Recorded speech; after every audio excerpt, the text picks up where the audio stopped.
Com mais de 80 filmes, ele é um dos coloristas mais respeitados do cinema nacional. Cazuza, Faroeste Caboclo, Meu Passado Me Condena 1 e 2 são alguns dos seus filmes mais conhecidos. Eu tenho o prazer de receber aqui no estúdio do Revista, Fábio Souza. Fábio, obrigada pela sua presença. Eu que agradeço pelo convite, é um prazer. Prazer. Eu queria começar falando um pouco como é a função do colorista e como você se aproximou desse universo, como é que você foi parar nessa profissão? Bom, a função do colorista é equilibrar as cenas, né, para trabalhar essa parte subjetiva do psicológico da imagem junto com o som, que é o que faz o cinema ser o que ele é. Os diretores, eles fotografam, eles já trazem a luz direcionada do que eles querem. Né, são grandes diretores de fotografias que chegam e trazem material pra gente, então já está bem direcionado.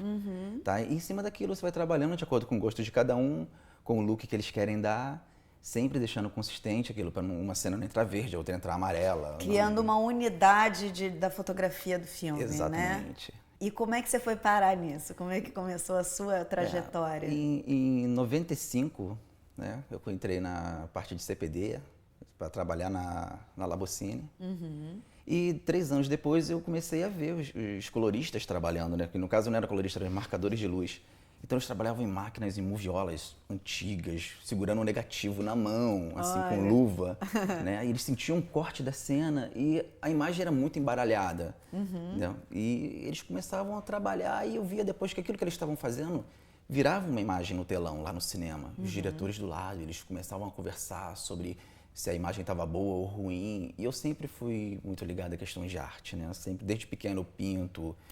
Sou muito ligado a isso. E eu fiquei apaixonado. Você é um cinéfilo? Você assiste muita coisa? Você gosta? Assisto muita coisa, só que ultimamente assisto mais os que eu faço, né? Porque fica na sala direto, marcando luz. É muito difícil você conseguir depois sair dali de uma semana exaustiva e ir pro cinema, ver outros filmes. Mas eu tento, sempre que possível.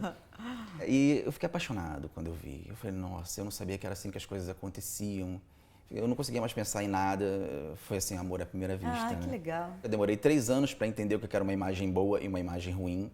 Porque é delicada a diferença, né, assim, na hora que você vai fazer uma coisa homogênea, né, eu imagino, né, não tenho tanto conhecimento, mas imagino que deva ser difícil mesmo, né? É difícil, você tem que deixar o seu cérebro se acostumar. Eu perguntei ao Ivo, que era um grande marcador de luz, assim, eu devo muito a ele, por tudo que eu aprendi. E Ivo, o que é uma imagem boa, o que é uma imagem ruim? Eu tenho o meu conceito, mas me diz, na realidade, o que é aqui na hora. Ele, bom, isso aqui é uma imagem boa. Ah, tá vendo, doutor? Agora, isso aqui é uma imagem ruim. Eu não vi a diferença. Sei. Sabe, era tão sutil. E isso aí foi com o tempo, 3 anos para deixar a sua vista se acostumar. É tempo, dá tempo ao tempo e viver aquilo. De repente, um dia eu comecei a sentir, a ver as diferenças. Né? E foi aí que eu comecei. Você vai treinando o olhar também, imagino, né? Exatamente. E qual é a dificuldade, por exemplo, quando você pega um filme em preto e branco, como foi o caso do Sudoeste que você fez? Um filme colorido, você tem cores para equilibrar. O tom do verde você vai manter naquela sequência, o tomzinho da cadeira, o amarelo, o nível de contraste. Ok. Quando você pega um filme preto e branco, você não tem as cores para equilibrar, você tem os contrastes, é claro, mas é um contraste totalmente diferente do que um contraste de uma imagem colorida. O preto e branco, você faz o contraste nele, um contraste técnico. Você olha pelo waveform, que o seu preto está preto, as médias estão no lugar, as altas estão bacana. Quando você olha a imagem, ela não tem plasticidade. Né? Ela não te passa o peso, a densidade, a emoção que você quer passar. Então você tem que trabalhar de uma forma diferente. Talvez você tenha que descer um pouco mais as médias, o preto mais contrastado. Deixa o branco dar uma rasgadinha, faz umas vinhetas, trabalha a textura, muita textura. E se você pegar uma imagem preta e branca equilibrada, com textura linda, e você deixar a cor vir sobre ela, ela fica ruim. Né? Olha. Então é uma técnica diferente. É uma técnica mesmo, né? Ô Fábio, eu queria que você me explicasse por que em alguns filmes preto e branco os diretores optam por filmar em colorido. Antigamente, no processo óptico, quando você queria uma imagem preta e branca, você realmente filmava com o negativo preto e branco e seguia todo o processo de revelação preto e branco, que tudo é diferente. Existiam departamentos dentro do laboratório. Quando você fazia o seu filme em colorido, revelava-se na máquina em colorido. Quando o seu filme fosse em preto e branco, revelava-se na máquina em preto e branco. Então, os processos eram distintos. Então, eles tinham que filmar em preto e branco nessa época. Com o advento do digital, percebeu-se que você não precisa filmar em preto e branco, porque com preto e branco você tinha que, no set de filmagem, junto com a direção de arte, saber utilizar cores específicas para que tivesse uma impressão certa em material preto e branco. E quando o material chegava, ele já era tudo tons de cinza. E o colorista ficava com mais dificuldade de trabalhar, certo ou não? O marcador de luz ficava limitado, entendeu? E o material preto e branco, ele tem um grão bem ativo. Hoje em dia, você filmando tanto em película, podendo escanear e finalizando em digital ou já com câmeras digitais, você filma em material colorido e quando o material chega para finalização, vamos trabalhar o contraste da cor, deixando a cor. Coloca-se um layer por cima, nesse layer você tira a informação de cor. Então ele fica preto e branco. Porém, ele tem um tratamento como se fosse colorido com as definições, é isso? Tem com as definições e o mais importante, o que você vai além, é que você tem toda a informação de cor por trás disso. Então eu posso, nesse layer aqui, selecionar só o vermelho e escurecer ele, só o verde, escurecer o verde. Eu posso pegar o azul do céu, escurecer só o azul do céu, ou clarear. Então eu tenho um controle em cima do material preto e branco que eu não teria antes. Se você trouxer uma imagem já em PB para mim, eu só tenho tom de cinza para trabalhar. Então quando eu selecionar o tom da parede, o cinza da parede, eu vou escurecer o cinza da parede, vários outros tons de cinza e a sua pele junto. Eu teria que fazer uma rotoscopia para corrigir isso, ou seja, não é assim que se trabalha. E no colorido você pode trabalhar mais detalhadamente, com mais profundidade. Eu trabalho com mais profundidade, eu tenho uma imagem preta e branca, mas com todas as seleções de cor, entendeu? Que eu teria no material colorido. Então você faz um preto e branco maravilhoso. Muito mais cheio de nuances, né? Cheio de nuances, com muito mais controle. No caso do Heleno também tem um diferencial, porque o filme é um filme de época, é um filme dos anos 40, né? Também teve um tratamento especial, não teve? Sim, teve. A questão do Heleno era justamente... A direção de arte já ajuda muito, é claro, né? Tá ali tudo escrito. A direção é super cuidadosa, né? Exato. E ali o nosso cuidado foi deixar a homogeneidade e o nosso contraste foi um contraste diferenciado, um contraste mais suave.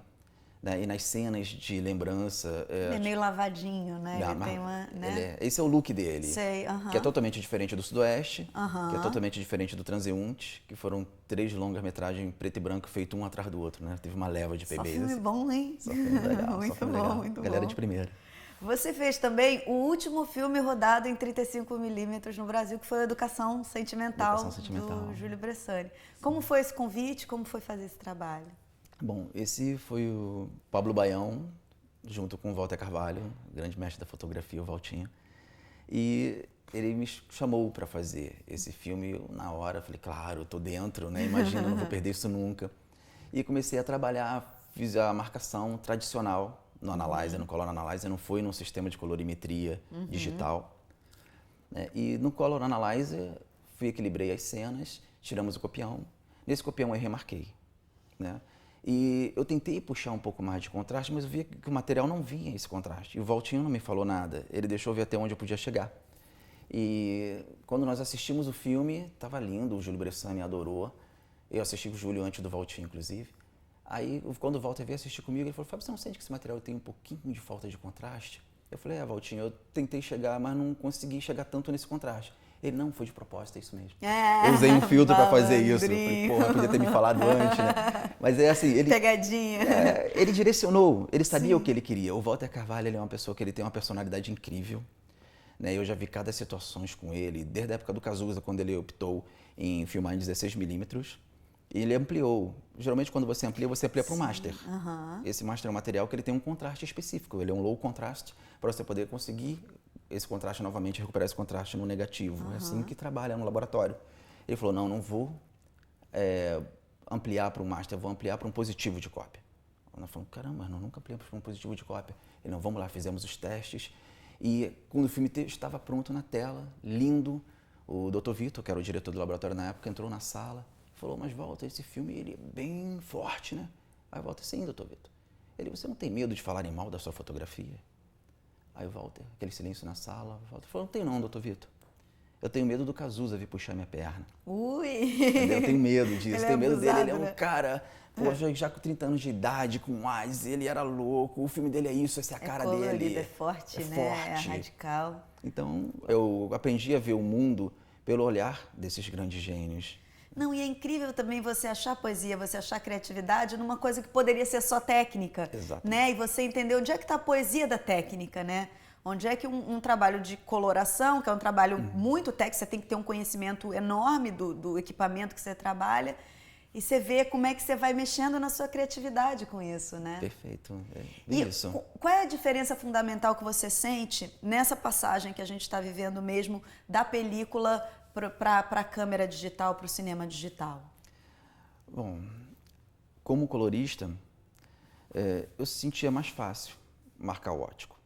Porque quando você pegava o negativo, depois como você tem uma experiência, você olhava o negativo e você falava, uau, que lindo. Né? Então, eu ia naquilo que estava escrito. Já estava fotografado pelo diretor. E eu sabia o gosto de cada um. Esse aqui gosta mais frio, esse aqui gosta mais quente. Às vezes, eles nem me ligavam e falavam muito, que já sabe como é que eu gosto, né? Era o papo, bacana, fazia. Depois, quando entrei na área digital, eu vi que não era bem assim. Você olha, você sabe a base, pelo que você já está acostumado, mas você tem uma infinidade. De possibilidades. Exatamente. Então, você não se perder, você conseguir manter o foco é fundamental. E em relação às câmeras digitais, Alexa, assim, eu adoro a Alexa, né? Tem a Blackmagic agora que também está muito boa, eles estão sempre nessa briga, inovando, né? essa tecnologia deles, que é uma coisa fantástica, fundamental isso, né, pra gente. E é maravilhoso, a Alexa é maravilhosa, ela, pra mim, é o que chega mais próximo Da película, né? Aquele material escaneado, lavadinho, né? Em cima desse lavadinho você consegue trazer as informações. Tem outras câmeras que rasgam um pouco mais, tem uma latitude menor, mas você consegue um resultado fantástico. Então, muitas vezes os diretores de fotografia, mesmo tendo uma câmera que eles sabem que tem mais latitude, eles optam às vezes por outras. Sei. Né? Justamente poder conseguir avançar mais naquele look que eles querem. Então, eles continuam em cima dessas câmeras digitais, inovando, buscando novas linguagens. E, na realidade, eu sou um parceiro deles, né? Eu estou ali para poder receber as propostas e conseguir trabalhar para poder conseguir botar isso na tela. Como é que é realmente essa relação com esses diretores de fotografia? Quem são as pessoas que você mais se identifica, que você acha que tem uma linguagem que você gosta e enfim, assina embaixo? A relação com os diretores de fotografia é uma relação de amizade, né? É uma relação de confiança.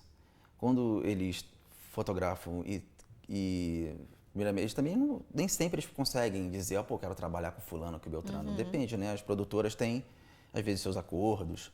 Mas quando eles têm essa possibilidade, eles vão naqueles que se sentem em casa, que sabem que já deu o retorno, que ficou bacana, que não dá problema na tela, que fica tudo 100%. Então, é uma confiança mesmo. Eles ligam, pô, Fabinho, tô com um filme assim pra fazer, pô, vai ser bacana a beça, vamos fazer junto, pô, vambora, pô, vai ser excelente te ver de novo, sabe? É uma amizade.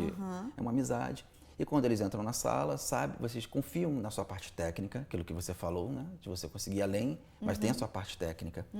E você propõe, quando eles te pedem para propor. Né? E você tem que ficar aberto para a sua proposta ser aceita ou recusada.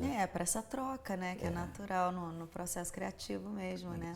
E como é que funciona, Fábio, assim, quando você vai fazer, por exemplo, um documentário? Você fez o Campo de Jogo, do Éric Rocha.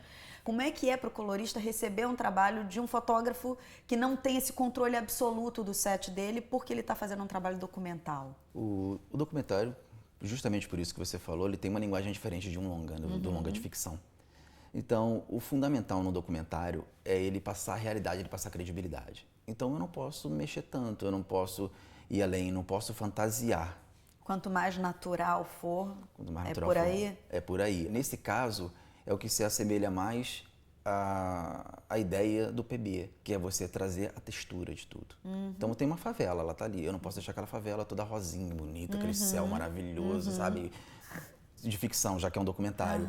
Mas eu tenho que trazer a textura. Eu tenho que trazer o chapisco do muro, o chão, a pele, o suor, o brilho. Então buscar isso, buscar o foco, deixar a imagem apreciável, né? Falar por si também, né? Falar por si, exatamente, é isso. E vem cá, e como é que é o caminho das pedras para ser um colorista? Assim, qual é a escola? Como é que faz quem tem vontade, de repente, de ingressar nesse ramo?